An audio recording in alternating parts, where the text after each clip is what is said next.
G'day, my name's Alan Teskey.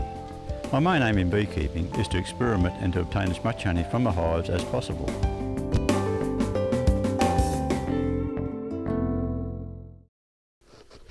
Nucleus Hive or Nuke Hive N13.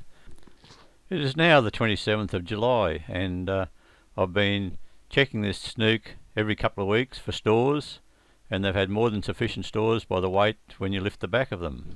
That is, by the finger test without opening them. The nighttime temperature has been down around the 9, 10, 11 degrees, and the daytime temperatures have been up to around about 24, 25 degrees.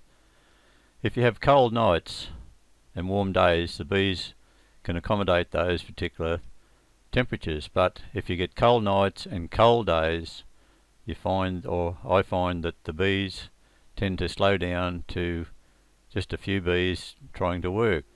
Today I'm going down into the brood super to see just how much honey there is in that particular super.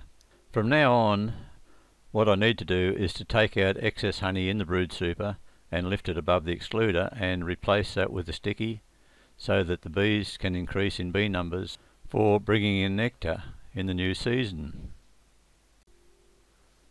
I've just spotted the marked queen, and I'll put her to the one side so that I know where she is, while I am still looking for excess honey that I can move up above the excluder.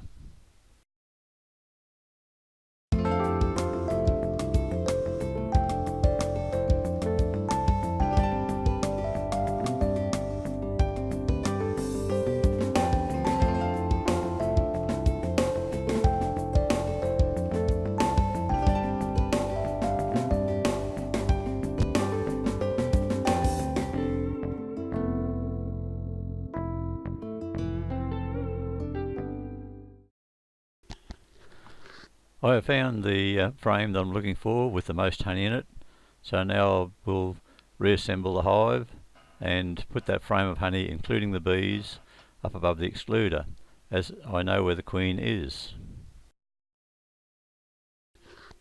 The queen is on this particular frame, and I will make sure that she is on the outside wall so that she doesn't get hurt in any shape or form.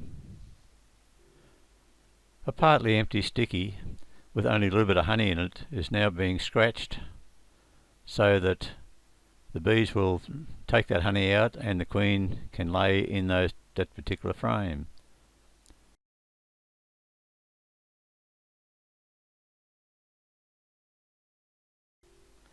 The brood frames are now being moved and firmed together so that there is no space or excess space between frames in the brood super for the bees to draw or make drone comb.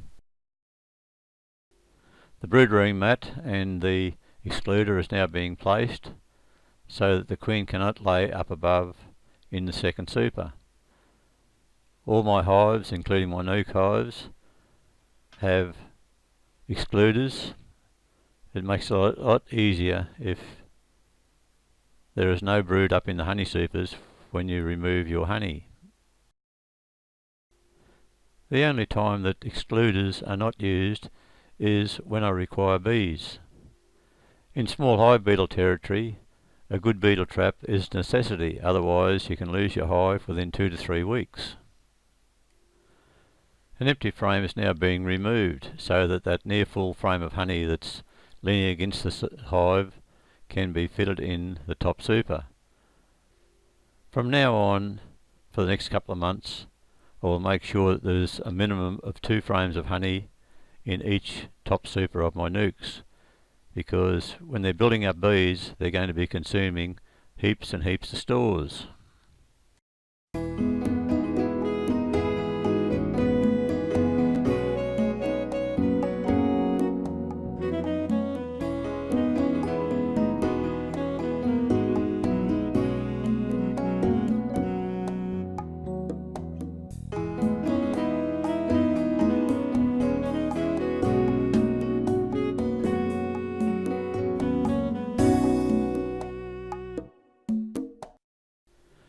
The tops of the frames are now being cleaned so that the beetle trap sits nice and snugly over the top, and then the cover is placed over the top of that. If you have any large gaps, the bees will propolis those gaps up and your beetle trap just won't work. Because this snook only gets about 4 hours sunlight a day, I am placing an extra broodering mat on top of the super, or on top of the hive, and then the lid on top of that, so as to try and keep as much warmth in the hive as possible.